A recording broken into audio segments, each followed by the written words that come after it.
Action.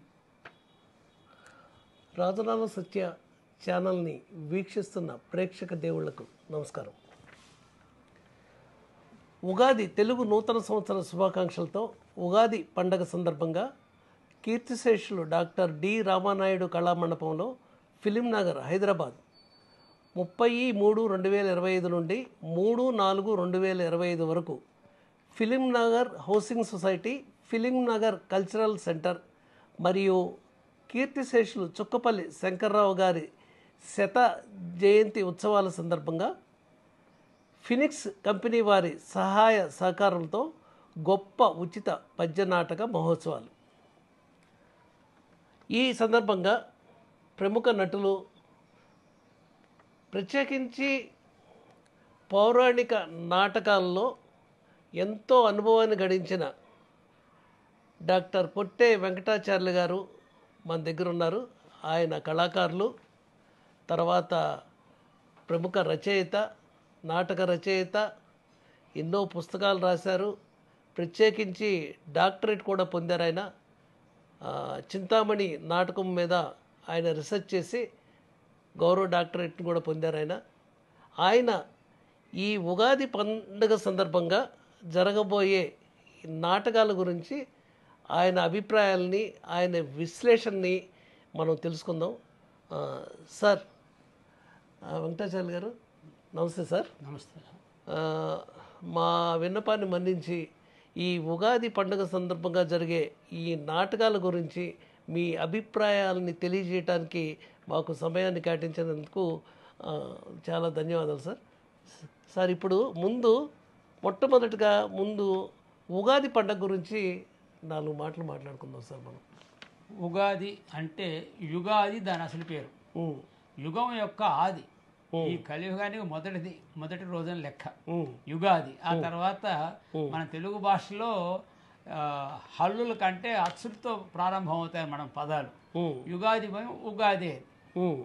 Ugadi అంటే మనకు ఉన్నటువంటి తెలుగు వారికి అది కానీ యావత్ భారతీయులకు కానీ మనకు ప్రత్యేకించి తెలుగు వారికి అందరికి కూడా ఉగాది అంటే ఒక నూతన జవసత్వాలు కలిగించి ఆనందదాయకమైనటువంటి పర్వదినంగా మన వాళ్ళు భావించుకుంటూ ఉంటారు. ఎందుకంటే యుగం కంటే సంవత్సరం మారుతుంది. సంవత్సరాది అంటారు, సంవత్సరం మారుతుంది. సంవత్సరం ఉగాదితో ప్రారంభమవుతుంది, క్రొత్త సంవత్సరం. అందువల్ల క్రొత్త సంవత్సరము, క్రొత్త భావాలు, క్రొత్త అనుభూతులతోటి ఆ రోజు ఆనందంగా హాయిగా పర్వదినాన్ని ప్రతి ఇంటిలోనూ, తెలుగువారి గృహాల్లో ప్రత్యేకించి ప్రతి ఇంటిలోనూ బాగా వేడుకగా జరుపుకుంటూ ఉంటారు. వివిధమైనటువంటి మధుర పదార్థాలతోటి అందరికీ, బంధుమిత్రాదులందరికీ కూడా శుభాకాంక్షలు తెలియజేస్తూ వారింటికి వీరింటికి వారు వెళుతూ అలా ప్రత్యేకమైనటువంటి స్థానం తెలుగువారి జీవన సంస్కృతిలోనే ఉగాది పర్వదినానికి ఒక ప్రత్యేకమైన స్థానం ఉందన్నమాట. అందువల్ల మనకు ఉగాది అనగానే ప్రాణం లేచి వచ్చినట్లుగా ఉంటుందన్నమాట. ఈ ఆనందాలు, ఉత్సవాలు, జవసత్వాలు, కొత్త జవసత్వాలు మనకు తెచ్చినట్టు అనిపిస్తూ ఉంటుంది. అది ఉగాది యొక్క ప్రత్యేకత. ఓకే. ఈ ఉగాది పండుగ సందర్భంగా మన కీర్తిశేషులు డాక్టర్ డి రామానాయుడు గారి కళామండపంలో మన మిత్రులు, సహృదయులు, మనకెంతో ఆప్తమిత్రులు, మన ప్రియమిత్రులు శ్రీ వెంకటరమా సుబ్బారావు గారు తలపెట్టిన ఈ నాటకాల కార్యక్రమాల గురించి మీ అభిప్రాయం తెలియజేయండి. శ్రీ పొత్తూరు వెంకట సుబ్బారావు గారు అనగానే ఆయన అపోలో హాస్పిటల్లో ఉద్యోగిస్తున్నారు, కానీ ఆయన ఉద్యోగం వరకు ఆసుపత్రి ప్రాంతం వరకే ఉంటుంది, పరివ్యాప్తం ఉంటుంది. కానీ ఈనాడు 2 తెలుగు రాష్ట్రాలలో ఒక నాటక నిర్వాహకుడిగా, అంటే పౌరాణిక పద్య నాటక నిర్వాహకుడిగా, ప్రమోటర్ అనొచ్చు, ప్రమోటర్గా ఆయనకున్నటువంటి యశస్సు దిగంత విశ్రాంతంగా ఉందన్నమాట. ఈ విషయంలో వారి కళాభిరుచిని మనం ఎంతైనా ప్రశంసించవచ్చు. ఆయన ప్రశంసకు పాత్రులు అన్నమాట. ఇందులో అతిశయోక్తి ఏమీ లేదు. ఈ సుబ్బారావు గారు చాలా సంవత్సరాల నుంచి పౌరాణిక పద్య నాటకాలు సంవత్సరానికి 2 విడతలుగా వారు పౌరాణిక పద్య నాటకాలను ఎంతోమంది కళాకారులు కళా సంస్థలు కూడా పిలిచి రప్పించి వారిని చాలా సంతోషపెట్టి ఆర్థికంగా హార్దికంగా వాళ్ళను బాగా సంతృప్తిపరిచి పంపిస్తారనేటువంటిది దిగంత యశోప్రాభవులు శ్రీ వెంకట సుబ్బారావు గారు. సార్ ఇప్పుడు ఈ సందర్భంగా 30వ తారీఖు నుంచి 33/2025 నుంచి 3/4/2025 వరకు నాటకాలు జరుగుతున్నాయండి. 30వ తారీఖున శ్రీకృష్ణ తులాభారం, తర్వాత 31న బాలనాగమ్మ, తర్వాత 1వ తారీఖున సత్యహరిశ్చంద్ర, 2వ తారీఖున భక్త చింతామణి, ఆఖరి రోజైన 3వ తారీఖున కురుక్షేత్రం నాటకాలు చేస్తున్నారు.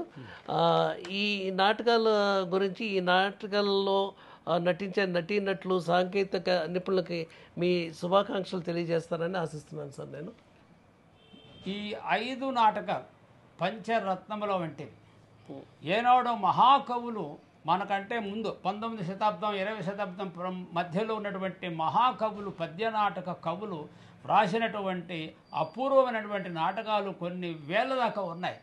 అందులో ప్రదర్శన యోగ్యంగా ఉండి ఈనాటికి కూడా తెలుగు నేల మీద, అంటే 2 రాష్ట్రాల్లో తెలుగు నేల మీద సరాసరి ఆవరేజ్ అంటమే సరాసరి రోజుకు ఒక ప్రదర్శన ఈ నాటకాలు పొందుతున్నాయన్నమాట. ఇటువంటి ఈ అద్భుతమైనటువంటి నాటకాలని గుదిగుచ్చి మన సుబ్బారావు గారు 5 రోజులు, అంటే పంచరాత్రములు అనొచ్చు, అంటే 5 రాత్రులు పంచరాత్రములు అంటే ఆ విధంగా 5 రోజుల పాటు వారు ఎన్నో వ్యయ ప్రయాసలకు ఓర్చి వారు ఈ ప్రదర్శనలు ఏర్పాటు చేస్తున్నారు. వారి కళాహృదయానికి మన అందరం కూడా, తెలుగు ప్రజలందరూ కూడా జోహారులు అర్పించవలసి ఉంటుందన్నమాట. మొదటి రోజు సార్ ఇది ఈ నాటకాల గురించి, అంటే ఏ తారీఖున ఏ నాటకాలు ప్రదర్శింపబడుతున్నాయి, ఆ నాటకం యొక్క విశిష్టత ఏంటి, లేకపోతే ఆ నాటకంలో నటించే కళాకారులు సాంకేతిక నిపుణుల గురించి మీ అభిప్రాయాన్ని ఎపిసోడ్స్గా చేయాలనుకుంటున్నాను సార్. ఏ నాటకానికి ఆ నాటకం ఎపిసోడ్ చేయాలనుకుంటున్నామో దయచేసి మీరు సహకరిస్తారని కోరుకుంటున్నాను. సంతోషం. విన్నారు కదండి, పెద్దలు పూజ్యులు గౌరవనీయులు కొట్టే వెంకటాచార్యులు గారు తమ అమూల్యమైన అభిప్రాయాన్ని ఈ ఉగాది పండుగ సందర్భంగా ఈ నాటకాల ప్రదర్శన గురించి తెలియజేశారు. ఇక ముందు రాబోయే ఎపిసోడ్స్లో ప్రతి నాటకం గురించి విశ్లేషణ, ఆయన అమూల్యమైన అభిప్రాయాల్ని మనం సేకరిద్దాం. ధన్యవాదాలు. నమస్కారం.